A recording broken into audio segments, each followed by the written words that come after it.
नमस्कार प्यारे साथियों, जय हिंद। आप सभी का स्वागत है हमारे इस विद्यादान कोचिंग क्लासेस यूट्यूब चैनल पर। जैसा कि आप सभी को पता होगा, कल बोर्ड परीक्षा का परिणाम घोषित हुआ है, जिसमें कई विद्यार्थियों ने 100 ऑफ 99 मार्क्स भी प्राप्त किए हैं। उन सब के लिए बहुत बहुत बधाई और शुभकामनाएँ। कई विद्यार्थी ऐसे भी रहे हैं जो असफल हो गए हैं। तो जिन विद्यार्थियों ने अपनी तैयारी में कमी रखी होगी, मेहनत नहीं की होगी, उन सब विद्यार्थियों का परिणाम खराब रहा होगा, तो निश्चित ही यह दर्शाता है कि आज हम क्या कर रहे हैं, इसका परिणाम कल पर पड़ता है। जैसा आज करेंगे वो हमारा कल काम आएगा। हमारे कोचिंग क्लासेस से भी बहुत अच्छे परिणाम इस वर्ष रहे हैं। जो हमारे कोचिंग इंस्टीट्यूट के टॉपर विद्यार्थी रहे हैं, उन सभी को मैं बधाई और शुभकामनाएं देना चाहता हूँ। और जो विद्यार्थी असफल हुए हैं, उन सभी से मैं यही कहूँगा कि आप सब पुनः अच्छे से पढ़ें और परीक्षा को पास करें। हमारे कोचिंग इंस्टीट्यूट के जो विद्यार्थी टॉपर्स रहे हैं, उनके मार्क्स और नंबर कुछ इस प्रकार हैं। सबसे प्रथम स्थान पर हैं चंचल राय, जिन्होंने 96% 10th में बनाई है। इसके बाद रोहित कुशवाहा हैं, जिनने 93, और सोनू कुशवाहा हैं 91। इसके बाद जीतू कुशवाहा हैं, इनकी 90% रही है। और भी बहुत से विद्यार्थी रहे हैं, जैसे मयंक यादव है, उसकी 87% रही है। श्रद्धा यादव 86, करिश्मा बंसकार 82% रही है। इसके अलावा और बहुत सारे विद्यार्थी हैं जिनकी परसेंटेज 75 से ऊपर रही है। तो यह दर्शाता है कि यह हम सबका मेहनत प्रयास जो आज सामने आया है। ऐसी ही कामना मैं करूँगा कि इस वर्ष 2026-27 का रिजल्ट भी ऐसा ही रहे। इसके लिए हम निरंतर प्रयास करेंगे। पिछली वीडियो में मैंने आप सभी विद्यार्थियों को कक्षा 10वीं का जो मैथ है, उसका प्रश्नावली 1.1 के कुछ आसान से सवाल हल करवाए थे। और चूँकि वीडियो ज़्यादा लंबा हो रहा था, तो मैंने उसमें क्वेश्चन नंबर शायद 3 या 4 तक ही करवाए थे। क्वेश्चन नंबर 3 तक हल करवाए थे। इसके आगे मैं 4 क्वेश्चन नंबर जो 4 है, 5 है, 6 है, 7 है, इस वीडियो में मैं आपको कंप्लीट कवर करवा दूंगा। तो देखिए, हम शुरुआत करते हैं अपने क्वेश्चन नंबर 4 से। प्रश्नावली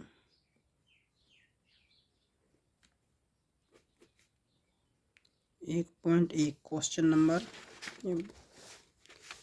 अभी अपना जो है बोर्ड वगैरह जो है पूरा वो तैयार नहीं हुआ है, तो इसलिए मैं आप सभी विद्यार्थियों को इस प्रकार से करवा रहा हूँ। जैसे ही 2-4 दिन के अंदर अपना स्टूडियो तैयार हो जाएगा, तो आप सभी विद्यार्थियों को हम स्टूडियो के माध्यम से और बोर्ड मार्कर की सहायता से अच्छे से कवर करवाएंगे।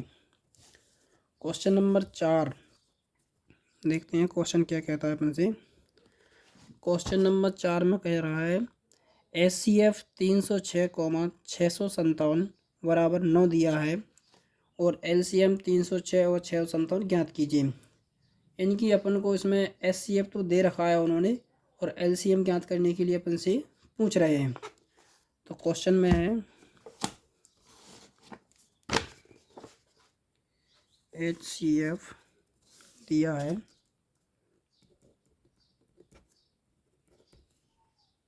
संख्या HCF 306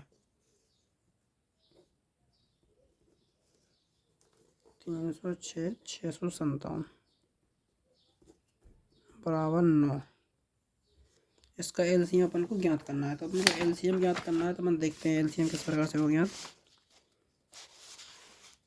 तो आप सभी को पता है LCM पर किस प्रकार से एक सूत्र भी होता है। जब हमें दो संख्याएं दी होती हैं कोई सी भी, और उनका अपन को LCM और SCM में से किसी एक को भी याद करना हो, तो इसका एक बहुत आसान सा फॉर्मूला होता है, आप लिख सकते हो।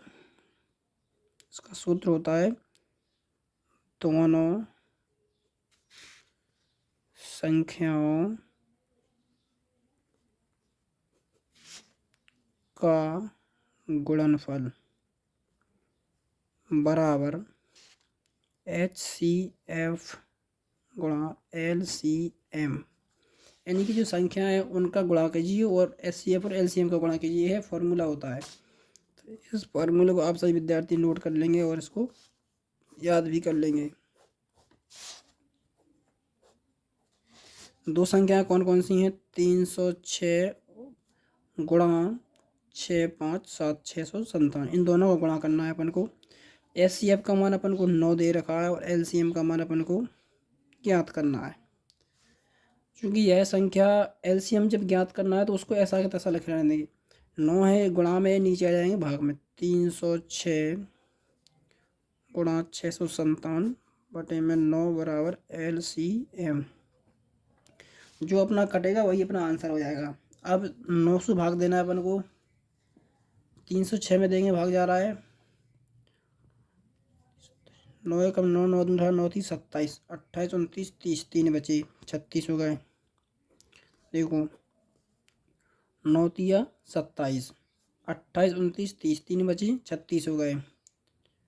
9 चौको 36, यानी कि इससे इसमें पूरा भाग चला गया। बचे कितने हैं अपने? 34 गुणा 657, तो 657 गुणा 34 कर लेंगे, वही अपना LCM हो जाएगा। तो आप गुणा कर ले रफ में कहीं पर भी, कितना आ रहा है इसका? 7 चौको 28, 4 पंचे 20, 20 और 2 22, 4 छिंक 24, 24 और 2 26 गुणा 3 7 है 21, 1 हाथ चलिए 2, 3 5 है 15, 15 और 2 17, 7 हाथ चलिए 1, 3 18, 18 और 1 19, 8 3 6 और 7 13, 3 हाथ चलिए 1, 9 2 11 और 1 12 की 2 हाथ चली 1, 1 और 1 2, 22 33 8, ये आ गया इसका LCM। यही अपन को ज्ञात करना था। ये रफ कार तुम यहाँ पर करके अलग से साइड में कर सकते हो, डायरेक्ट लग सकते हो। इसका LCM 22 33 8 आया है। अब अगला क्वेश्चन देखें। ये क्वेश्चन आपको पूरा कंप्लीट करवा दिया मैंने, क्वेश्चन नंबर 4। अब इसके बाद अगला क्वेश्चन है, क्वेश्चन नंबर 5 में है, जांच कीजिए कि क्या किसी प्राकृतिक संख्या n के लिए संख्या 6 की घात n अंक 0 पर समाप्त हो सकती है। यह पूछ रहा है कि आप जांच करके बताइए हमें कि प्राकृतिक संख्या है कोई n, इसकी 6 की घात n अंक 0 पर समाप्त हो सकती है या नहीं। यानी कि 6 के जो फैक्टर होंगे उनमें 0 पर समाप्त हुई या नहीं। कोई भी संख्या 0 पर समाप्त होती है या नहीं, इसकी जानकारी हमें कौन देता है? देखिए मैं आपको थोड़ा कुछ बेसिक से बताना चाहूँगा कि 0 का निर्माण ही हुआ है तो किन किन संख्याओं से हुआ है। 0 का निर्माण हुआ है 2 से और 5 का। 2 से और 5 से जो संख्या 0 है वो हमारी 2 से और 5 से मिलकर बनी है। तो देखो हल में लिखेंगे अपन, हल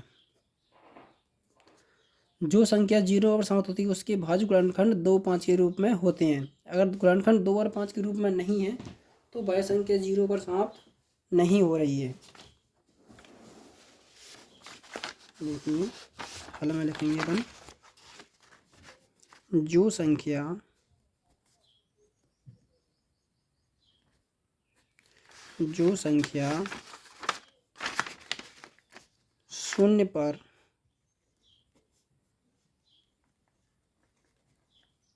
समाप्त होती है, जो संख्या 0 पर समाप्त होती है उसके अभाज्य गुणनखंड, है वो 2 और 5 के रूप में होते हैं। 2 गुणा 5 के रूप में होते हैं। ये क्वेश्चन पूछा जाता है परीक्षा में। बच्चे इसको वो 6 की घात n समझकर कुछ उल्टा सीधा समझकर छोड़ आते हैं, लेकिन ऐसा कुछ है ही नहीं इसमें, बिल्कुल सिंपल है। क्योंकि अपन एक बात समझ चुके हैं, जहाँ पर 2 और 5 आएंगे उसी कोई फैक्टर कितना ही बड़ा लिखा हो, 2 3 7 8, जरूरी नहीं कि इसमें 0 आए, लेकिन जहाँ पर इसमें 5 आ जाए तो इसका मतलब ये है इसको सॉल्व करने पर 0 निश्चित है कि आएगा, क्योंकि इसमें 2 और 5 शामिल हैं। जब जब जहाँ पर भी 2 और 5 आ जाते हैं तो भाई 0 का निर्माण कर देते हैं। तो इसी प्रकार हम एक क्वेश्चन को हल कर रहे थे। देखते हैं कि 6 की घात n है जो 0 पर समाप्त होता है या नहीं। तो अपन 6 के गुणनखंड करेंगे। 6 के गुणनखंड क्या होते हैं? 2 तिया 6 और 3 एकम 3। तो जब अपन 6 के गुणनखंड करेंगे तो अपने 2 गुणा 3 मिलेंगे। 6 के फैक्टर कितने आ रहे हैं? 2 गुणा 3 की पावर n। अगर यहाँ 2 गुणा 5 होता तो 0 पर समाप्त होता, और 2 गुणा 5 नहीं है तो 0 पर समाप्त नहीं हो रहा है। अपन लिख देंगे अतः 6 की घात n किसी भी मान के लिए 0 और समाप्त नहीं होगा। अतः 6 की घात n किसी भी मान n के लिए 0 पर समाप्त नहीं होगा। यही इसका आंसर है। किसी को कोई दिक्कत यहाँ तक? इसमें क्वेश्चन सिंपल है, आराम से पढ़ना समझना, आपको समझ में आ जाएगा। अब क्वेश्चन नंबर 6वां देखते हैं। क्वेश्चन नंबर 6वां क्या है? क्योंकि लाइट चली गई थी तो हमने फ्लैक्स ऑन कर लिया है। क्वेश्चन नंबर 6वां देखते हैं अपन। बुक में जो अपना क्वेश्चन नंबर 6 है उसमें क्या लिखा है, आप सभी विद्यार्थी को दिख रहा होगा। 6वां क्वेश्चन कि व्याख्या कीजिए कि 7 गुणा 11 गुणा 13 प्लस 13 और 7 गुणा 6 गुणा 5 गुणा 4 गुणा 3 गुणा 2 गुणा 1 प्लस 5 भाज्य संख्याएं क्यों हैं। मतलब अपन को ये बताना है कि ये संख्याएं हैं जो भाज्य संख्याएं हैं तो किस प्रकार हैं। देखो क्वेश्चन नंबर 6वां देखते हैं अपन। क्वेश्चन नंबर 6, क्वेश्चन नंबर 6 में देखिए,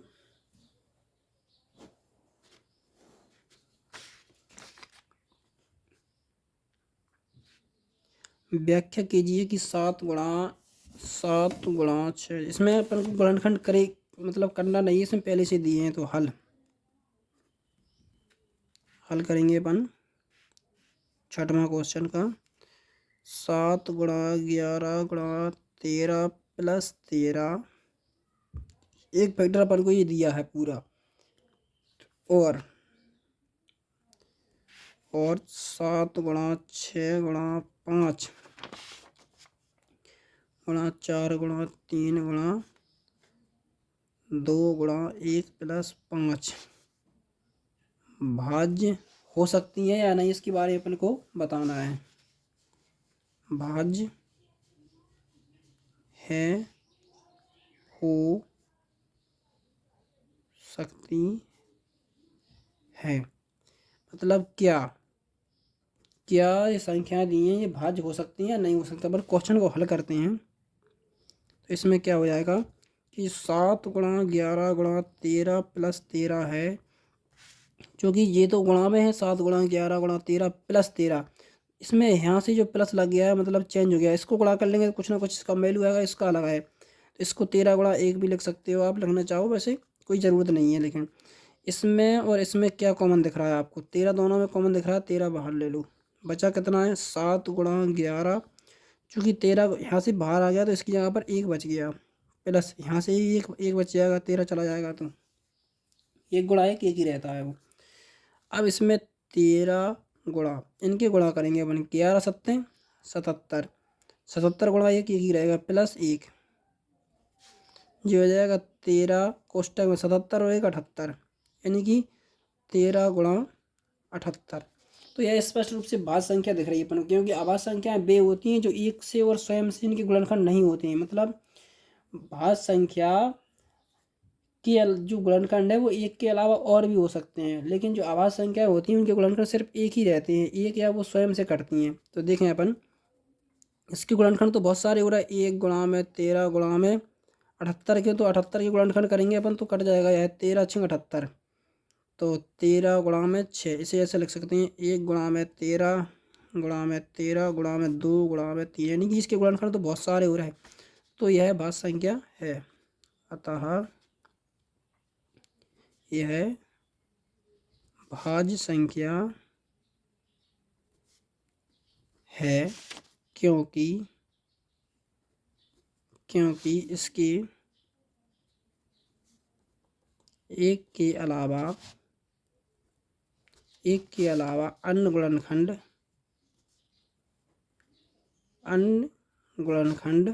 भी हैं।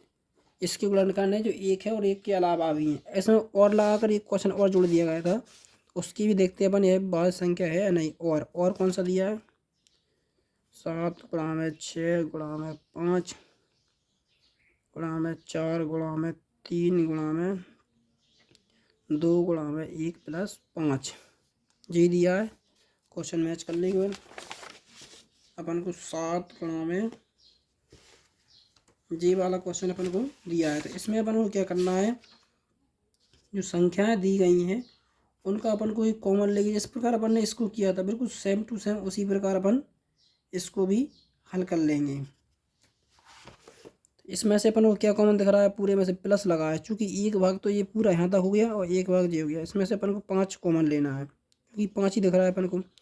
7 गुणा 6 गुणा 5, 5 की जगह पर क्या जाएगा 1 गुणा 4 गुणा 3 गुणा 2 गुणा 1 प्लस 5 में से कॉमन चलेगा तो क्या बचा 1 बस। इन दोनों में से 5 अपन ने बाहर ले लिए।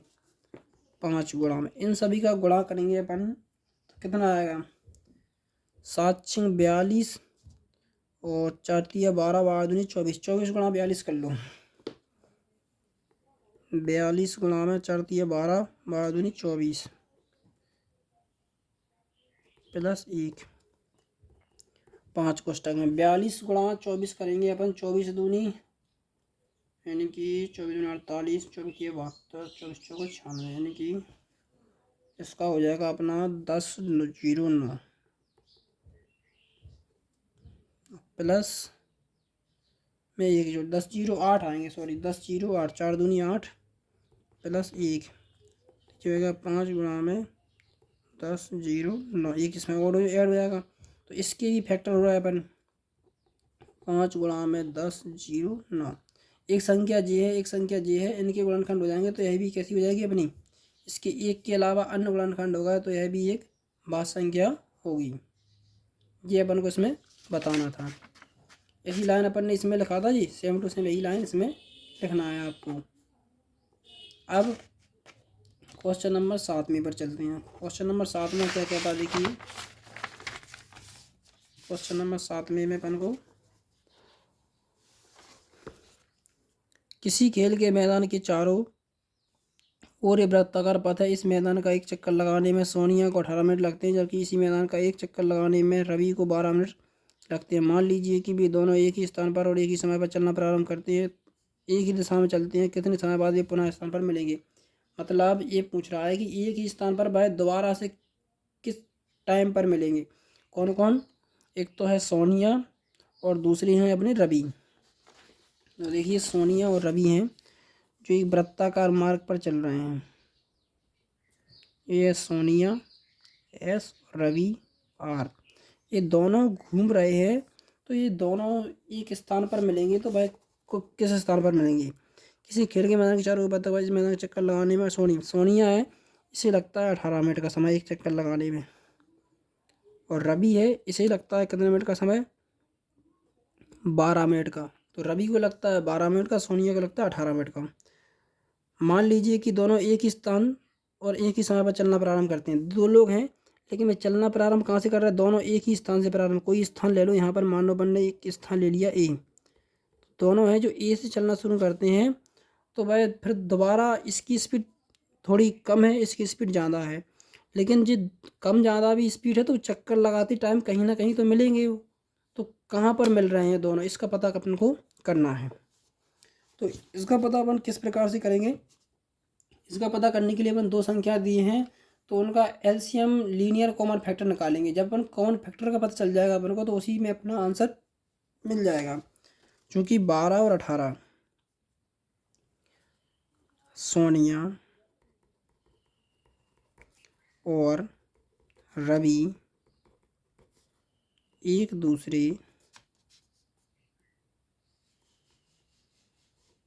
से किस स्थान पर मिलेंगे?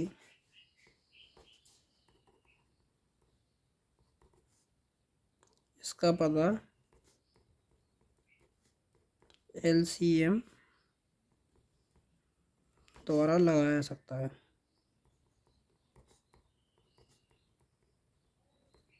देखिए अपन इसका LCM कर दें 18 12, चाहे 12 18 कर लो। दोनों संख्या 2 से कट रही है तो 2 से काट देंगे। 2 8 16, 2 9 18, 2 6 12, फिर 2 से काटेंगे। 9 तो नहीं कट रहा है, 2 3 6, 3 से काटेंगे। 3 3 9, 3 एकम 3, फिर 3 से काटेंगे। 3 एकम 3। तो गुणनखंड में जो संख्या दिखाई आप सभी को कौन कौन सी हैं? 2 गुणा में 2 गुणा में 2 गुणा में 2 गुणा में 3 गुणा में 3 गुणा में 1। तो 2 दूनी 4, 4 तिया 12, 12 तिया 36। तो वे एक दूसरे से कितने कितने मतलब